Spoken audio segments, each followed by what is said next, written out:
7 variety 7 நிமிஷம்.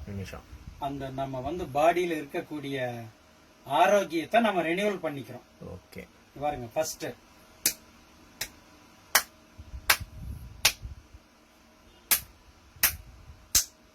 இந்த ரெண்டும் சேர்ந்து ஒரு வெரைட்டி தான். இதுல ஒரு 40 குத்து, இதுல ஒரு 40 குத்து. ஓகே. ரெண்டாவது வலது கை இப்படி மேல வச்சுக்கிட்டு, ஓகே, இது ஒரு 40 வாட். ஆமா, 40 வெரைட்டி 2. 3வது, அதாவது இது முதல்ல பண்ண வெரைட்டி எதுக்குன்னா ஹார்ட் வந்து நல்லா பம்பிங் ஆகும், நல்லா ஒர்க் ஆகும். ஓகே. 2வது வந்து முதுகு வலி இருக்கவே இருக்காது. ஏற்கனவே வலி இருந்தாலும் போயிடும், இனிமேல வர வேண்டிய வலியும் வராம போயிடும். சரி. 2.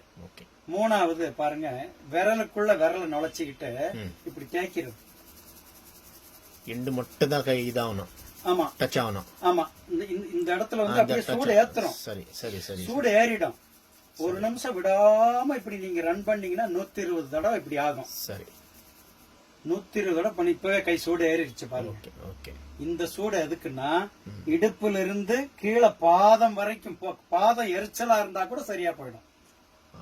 பம்பிங் பிளட் சர்க்குலேஷன் வந்து பிரமாதமா இருக்கும். ஓகே. 3. 4.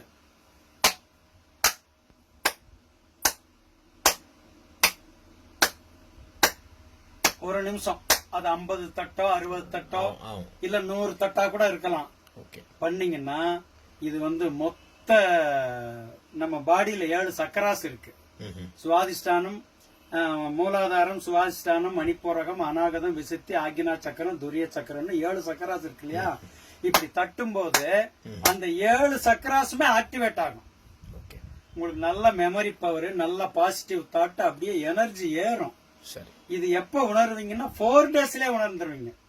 ஆகா, ஏதோ ஒரு வித்தியாசம் இருக்கேன்னு 4 டேஸ்லயே தெரிஞ்சிடும். 4. இப்ப 5வது, இந்த கையில மேட்டு பகுதி இருக்கு இல்லையா? இப்படி இது கூட வலிக்குமே. இதுவும் வலிக்கும். இது அற்புதமான பயிற்சி.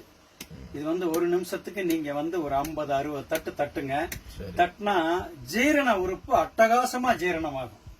ஜீரணம் ரொம்ப நல்லா. எல்லாருக்குமே வியாதி வர்றதுக்கு காரணம் ஜீரண கோளாறு தான். அந்த ஒரு கோளாறுனாலதான் எல்லா எஃபெக்டுமே வருது. ஆனா இப்படி நீங்க வந்து ஒரு 2-3 தடவை நாளைக்கு இந்த மாதிரி பண்ணிட்டீங்கன்னா ஜீரண உறுப்பு நல்ல ஸ்டாண்டர்ட் ஆயிடும். சாப்பிட பண்ணக்கூடாது. காலையில பாத்ரூம் போயிட்டு வந்து எம்டி ஸ்டமக்ல தாங்க பயிற்சியே பண்ணணும். ரொம்ப நல்லா இருக்கும். சரி சரி சரி சரி சரி. இப்ப 6வது பாருங்க, எப்படி வைக்கிறேன். கையை இப்படி வச்சுட்டு இப்படி தேய்க்கிறீங்க சைட்ல. சரி சரி சரி சரி சரி. இப்படி தேய்க்கிறீங்க இல்லையா? சரி. இப்படி தேய்க்கும் போது இந்த தோள்பட்டை வலிக்கவே வலிக்காது வாழ்நாள் முழுக்க. அதுல இருந்து இந்த கழுத்து வரைக்கும் எல்லாமே கிளியர் ஆயிடும். எல்லாம் கியூர் ஆயிடும். இந்த வயசு ஒரு இருந்தா கூட முடியும். இது எப்ப வேணாலும் முடியும். 90 வயசு வரைக்கும் பண்ணிக்கிட்டே இருக்கலாம். அப்புறம் 7வது லாஸ்ட் பயிற்சி, கையை இப்படி நம்ம வச்சுக்கிறோம். இப்ப நம்ம கோவில்ல மணி ஆட்டுறோம் இல்லையா? அது மாதிரி இந்த மணிக்கட்டை இப்படி சுத்தும் போது என்ன ஆகுதுன்னா, இதுல வந்து ஒரு அரை நிமிஷம், இதுல ஒரு அரை நிமிஷம் கொஞ்சம் அப்படியே மெலிசா இல்ல. இது வந்து நல்லா கையை இறுக்கி பிடிச்சிக்கிட்டு திருப்புறது. சரி, மொத்த கை பிடிச்சிக்கணும். இப்படி பிடிச்சிட்டு திருப்புறது. சரி. இதுல என்ன எஃபெக்ட் கிடைக்குதுன்னா, குழந்தை பாக்கியம் இல்லாம இருந்தா கூட குழந்தை உற்பத்தி ஆகும். இதுல என்ன அப்படி எஃபெக்ட்னா, என்ன இது பிளட் கவுண்டிங் வந்து ஹெவியா கூடும். பிளட் கவுண்டிங் அட்டகாசமா இன்க்ரீஸ் ஆகும். அதுக்காக ரைட். இதை தொடர்ந்து தினம் காலையில பண்ணுங்க. ஒரு வித்தியாசமான உணர்வு நமக்கு வரும். வாழ்க வளமுடன்.